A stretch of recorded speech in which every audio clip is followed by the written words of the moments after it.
Well, the COVID-19 pandemic has changed Americans' eating and drinking habits as people work and dine largely at home. One segment of the market that has been affected is tea.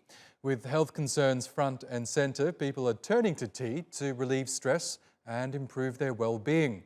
Fred Katayama takes a closer look at the growing market for specialty teas in the US. The doors at Sun's Organic Garden in New York's Chinatown are open again after a short winter break.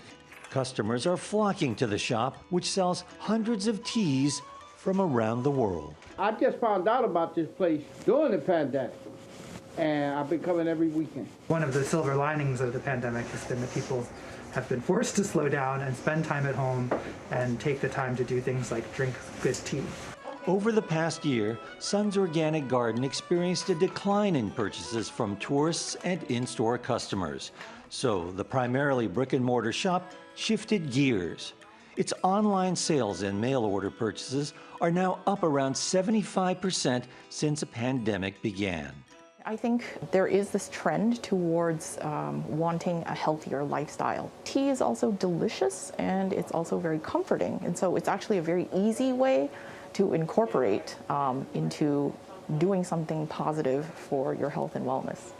The U.S. is known for being a nation of coffee drinkers, but tea is also consumed here, just primarily in the form of iced beverages, according to the Tea Association of the USA.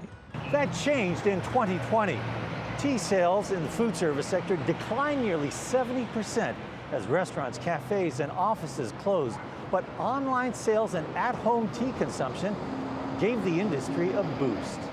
What we saw was that people, while they're being stuck at home and away from work or school, turn to tea to de-stress, to calm themselves, to center themselves. So tea actually got a lift in consumption during COVID and during the pandemic.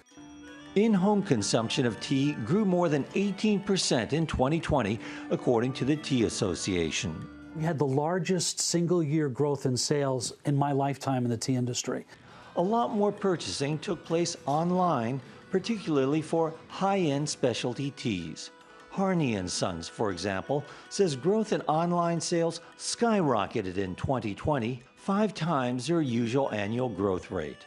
Millennials and members of Generation Z who value wellness and self-care are driving consumption.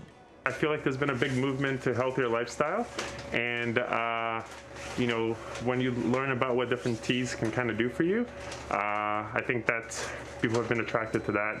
As pandemic fatigue sets in and health concerns linger, tea drinking may continue to serve up a cup of comfort for more Americans in the months and years ahead. Fred Katayama, TRT World, New York.